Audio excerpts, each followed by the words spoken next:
See, I have come up with the very last topic of aldehyde ketones and carboxylic acid, depending on the NCERT and the syllabus you need to do. So what this last topic is, उसी के बारे में आपको बताता हूँ. बहुत ही simple और छोटा सा टॉपिक है एंड इसके बाद ही आपका ये चैप्टर कंप्लीट होगा. So you can start and you can even watch any lecture you wish to and आपको सारे टॉपिक के बीच का रिलेशन आपको अच्छी तरह क्लियर हो जाएगा. ठीक है, तो अब ये लास्ट टॉपिक है क्या. देखो, बेंजोइक एसिड का एक बहुत ही पॉपुलर क्वेश्चन है. पॉपुलर वर्ड में अक्सर बोलता हूँ, तो अभी पॉपुलर से क्या मतलब है कि एक क्वेश्चन आता है बोर्ड के एग्जाम में या आपके कॉम्पिटिटिव एग्जाम में कि why carboxylic acid do not undergo Friedel Craft alkylation और एसाइलेशन रिएक्शन. दूसरे वर्ड में अगर बोले तो why benzoic acid do not undergo Friedel Craft alkylation and acylation reaction. तो इसमें खास बात क्या होगा कि हम यहाँ पे कुछ दूसरे इलेक्ट्रोफाइल को तो ऐड करके आपको दिखाएंगे जो रिएक्शन होता है, पर जब हम एल्काइल और एसाइल की बात करते हैं तो वो इसमें ऐड नहीं होता. तो सारी बातें आपको ओरली नहीं क्लियर होंगी. चलो इसको हम राइटिंग में चेक करते हैं क्या है. आपका बेंजोइक एसिड है. अब सपोज आप इस रिएक्शन को करने के लिए आप HNO3 यूज करते हो. क्या यूज करते हो? HNO3. और इस रिएक्शन को करने के लिए आपको थोड़ा सा सल्फ्यूरिक एसिड रिएक्ट करना होता है. तो पहले एक इंपॉर्टेंट बात ये बताना है कि ये जो कार्बोक्सिलिक ग्रुप होता है, ध्यान से देखना आप, ये जो कार्बोक्सिलिक ग्रुप होता है ये माइनस आर इफेक्ट देता है. It exhibit minus are effect. अब ये माइनस आर इफेक्ट क्या है, इस पे ध्यान दो. माइनस आर इफेक्ट का मतलब क्या है कि एक ऐसा रेजोनेंस इफेक्ट जो एक कंपाउंड से इलेक्ट्रॉन को विड्रॉ करके फंक्शनल ग्रुप की ओर ले जाता है, जिसका ये मतलब है कि इलेक्ट्रॉन्स बेसिकली होता क्या है कि ये इलेक्ट्रॉन इधर की ओर मूव करता है और ये इलेक्ट्रॉन इधर जा रहा होता है. तो मैं माइनस आर इफेक्ट, जिसको हम मीजोमेरिक इफेक्ट भी बोलते हैं, इसको हम और क्या बोलते हैं, मीजोमेरिक इफेक्ट. तो ड्यू टू मीजोमेरिक इफेक्ट क्या होता है कि ये जो कार्बोक्सिलिक एसिड है, बेंजोइक एसिड है, ये इलेक्ट्रॉन को अपनी ओर खींचता है, जिसकी वजह से ये दोनों इफेक्ट हम इसमें कंसिडर करते हैं. अब ये इफेक्ट की प्रॉब्लम क्या है, इट डीएक्टिवेट्स द बेंजीन. यहाँ पे आप ध्यान से सुनना, मैं अच्छी तरह से समझाऊंगा, आप अच्छी तरह से फॉलो भी करो. डीएक्टिवेटिंग ग्रुप है. डीएक्टिवेटिंग ग्रुप का मतलब क्या है कि ये जो ग्रुप है, ये जो कार्बोक्सिलिक ग्रुप है, वो इलेक्ट्रॉन की डेंसिटी बेंजीन से अपनी ओर खींच रहा है. तो इसकी वजह से इलेक्ट्रॉन बेंजीन में कम हो जाएगा. देखने से क्या लगता है कि बेंजीन में 3 पाई बॉन्ड है, तो pi bond is a rich source of electron, लेकिन यहां पे इस ग्रुप के होने की वजह से इलेक्ट्रॉन ऊपर जा रहा है.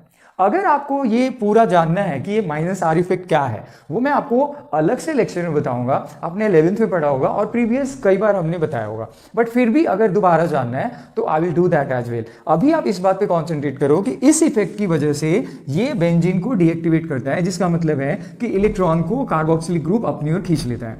तो इसकी वजह से क्या होता है कि ये जो 3 पोजीशन है, ऑर्थो एंड पैरा, यहां पे ना पॉजिटिव चार्ज आता है. यहां पे कौन सा चार्ज आता है? पॉजिटिव चार्ज आता है. ठीक है, ये ऑर्थो एंड पैरा, इन तीनों जगहों पे पॉजिटिव चार्ज आता है. इसका मतलब क्या है कि ये जो तीसरा पोजीशन है और ये जो तीसरा पोजीशन है, ये इलेक्ट्रॉन रिच है. ये ध्यान देना, इलेक्ट्रॉन रिच है, ये वाला और ये वाला. क्यों? क्योंकि यहां पे इलेक्ट्रॉन डेफिशिएंट है. इसका मतलब कि यहां पे इलेक्ट्रॉन इसके कंपैरिजन में यहां पर दोनों पे जगह क्या है, ज्यादा है. तो होगा क्या कि इसकी वजह से, अब देखो, HNO3 में एक नाइट्रोनियम आयन होता है. कौन सा आयन होता है? Nitronium ion. नाइट्रोनियम आयन क्या है? NO2 positive. अगर आपको और ठीक से देखना है, देखो इसमें एक तो OH नेगेटिव है और दूसरा एक नाइट्रोनियम आयन है NO2 पॉजिटिव.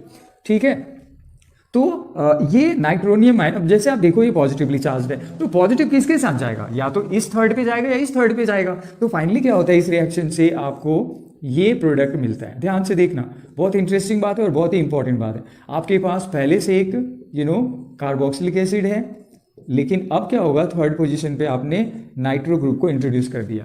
इसमें याद रखना है एक ही सिंगल प्रोडक्ट बनता है, क्योंकि यहाँ कोई ये भी मेटा है, ये भी क्या है, मेटा है. तो इसको हम क्या बोलते हैं, इसका मैं पहले नाम लिख दूं. This is called 3 nitro benzoic acid. इसको हम बोलते हैं 3 nitro benzoic acid. Benzoic acid. ठीक है, तो यहां देख रहे हो क्या कि एक इलेक्ट्रोफाइल मेटा पोजीशन पे जाकर के ऐड तो हो गया. अब एक दूसरे रिएक्शन को आप फॉलो करो. दूसरे रिएक्शन में क्या है, सपोज आप इसका हैलोजिनेशन करते हो. मैं इसी एक रिएक्शन को आगे बता रहा हूं कि सपोज आपने इस रिएक्शन को करवाया क्लोरीन मॉलिक्यूल के साथ Cl2 के साथ, यानी आपने हैलोजिनेशन करवाया। तो होता क्या है, हैलोजिनेशन में अब की बार जो प्रोडक्ट बनेगा वहां पे जहां पहले नाइट्रोनियम ग्रुप ऐड हो रहा था वहां पे आपको हैलोजन ऐड कर देना है। तो इस तरीके से आपके पास है कार्बोक्सिलिक ग्रुप, और कार्बोक्सिलिक ग्रुप के साथ आपके पास अब क्या आएगा, क्लोरीन आएगा। तो आप ये एक प्रोडक्ट बनाओगे। एक और इंपॉर्टेंट चीज जो आपको ध्यान रखना है कि ये दोनों रिएक्शन एक लेविस एसिड के प्रेजेंस में होता है, AlCl3। ये रिएक्शन भी किसके प्रेजेंस में होता है, यहाँ काफी कंसिस्टेंट है लेकिन ध्यान रखना ये AlCl3 के प्रेजेंस में होता है। तो ये प्रोडक्ट बन गया, ये प्रोडक्ट बन गया। अब मैं बताने जा रहा हूं कि अगर हमारे पास यही रिएक्टेंट है, ठीक है, अगर हमारे पास यही रिएक्टेंट है यानी और AlCl3 के प्रेजेंस में हम रिएक्शन करवा रहे हैं, तो मैं ये नाम फिलहाल यहाँ से हटा रहा हूं। तो अगर हम यूज करते हैं एल्काइल एल्काइल हैलाइड CH3Cl, तो हम क्या देखते हैं, it does not give any product, no products are formed, इसमें कोई भी प्रोडक्ट नहीं बनता। तो मैं इसी मेजर टॉपिक पे आपको बताने जा रहा था।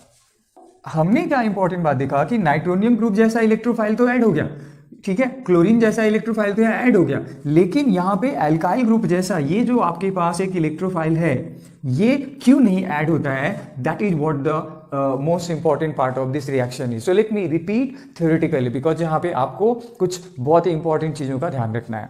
रिमेंबर कि ये जो है, ध्यान से देखो, ये जो क्लोरीन है और ये जो नाइट्रोनियम ग्रुप है ये स्ट्रॉन्ग इलेक्ट्रोफाइल होते हैं। कैसे होते हैं ये स्ट्रॉन्ग इलेक्ट्रोफाइल? तो एक स्ट्रॉन्ग इलेक्ट्रोफाइल होने की वजह से वो मेटा पोजीशन में कम मेटा पोजीशन पे जाकर के ऐड हो जाते हैं। लेकिन ये एल्काइल ग्रुप, ठीक है, या एक और रिएक्शन है जिसमें हम बात करते हैं एसाइल ग्रुप, ठीक है, मैं इसी को और थोड़ा सा आगे दिखा रहा हूं। CH3COCl, अगर आपको याद आ गया हो तो ये एसाइल क्लोराइड है, तो ये यहां पर एक इलेक्ट्रोफाइल है।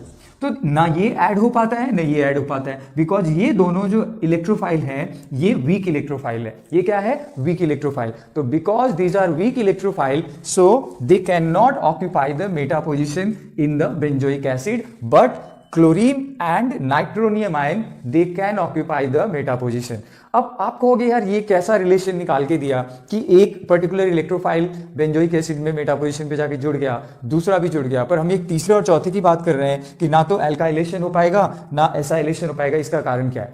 देखो बहुत सिंपल सा चीज है, इसी को केमिस्ट्री में हम कहते हैं एक्सेप्शनल पार्ट। होता क्या है कि आपको लगता तो है कि थ्योरेटिकली ये रिएक्शन पॉसिबल है, आपको लगता है कि ये रिएक्शन पॉसिबल होना चाहिए, ठीक है, ये रिएक्शन पॉसिबल होना चाहिए, लेकिन जब प्रैक्टिकली इस चीज को करते हो तो ये नहीं बन पाता। और उसके पीछे का रीजन क्या है कि ये वीक इलेक्ट्रोफाइल है। तो दोनों वीक इलेक्ट्रोफाइल है, इसकी वजह से क्या होता है कि ये दोनों किसी मेटा पोजिशन पे नहीं जाता, यहां नहीं जाता। अब ये कहां जाता है? फिर ये एक्चुअली चला जाता है बेंजोइक एसिड के साथ चला जाता है। तो अब आप वो एक अलग चीज है, तो प्रोडक्ट ही कुछ और बन गया, यानी ना तो एल्काइलेटेड बेंजोइक एसिड बना ना एसाइलेटेड बेंजोइक एसिड बना, वो कुछ और बनेगा। उसके बारे में अभी मैं आपको नहीं बताऊंगा। तो मुझे मेन ये कंसर्न बताना था that benzoic acid do not undergo alkylation और acylation, which means it do not undergo Friedel Craft alkylation और Friedel Craft acylation reaction, because the alkyl group or the acyl group are not much stronger electrophile, so they do not occupy the meta position.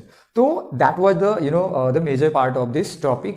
आपको ये एहसास हो गया होगा कि मैं क्या बताना चाहता हूँ। अब एक इंपॉर्टेंट बात है, इंपॉर्टेंट बात ये है कि हमारे ये चैप्टर यहाँ पर आकर के कंप्लीट हो जाता है। अब जब ये चैप्टर कंप्लीट हो गया है तो मैं आपको नेक्स्ट चैप्टर से इंट्रोड्यूस करवाऊंगा, that is also going to be a hell of a topic that is called amine, ठीक है। तो अब आप अगले लेक्चर के लिए वेट करो, मे बी टुमारो उस पर मैं आपको इंट्रोड्यूस करवाऊंगा and then you definitely going to like everything about. So पहले अगर आप इसको देखो, एक साथ ही आपको दिखाई दे रहा है, पता चल रहा है, तो आप लिख लो। मैं थोड़ा सा यहाँ पे कुछ लिख रहा हूँ ताकि आपको हेल्प मिले। ये हमें लगता है कि ये वाला प्रोडक्ट यहाँ पर क्या होगा, बनेगा, ठीक है ना, ये वाला प्रोडक्ट हमें लगता है कि ये बनेगा, राइट, लेकिन ये नहीं बनता। प्रैक्टिकली क्या है? Practically not possible, practically not possible, ठीक है, ये है। इसी तरीके से एसाइल ग्रुप वाला भी प्रोडक्ट जो है वो नहीं बनता है। तो यहीं पे इसको खत्म करते हैं और आप अगले वीडियो के लिए कल तक के लिए वेट करो, अमाइन शुरू करेंगे, that's going to be really very important. Thanks for watching.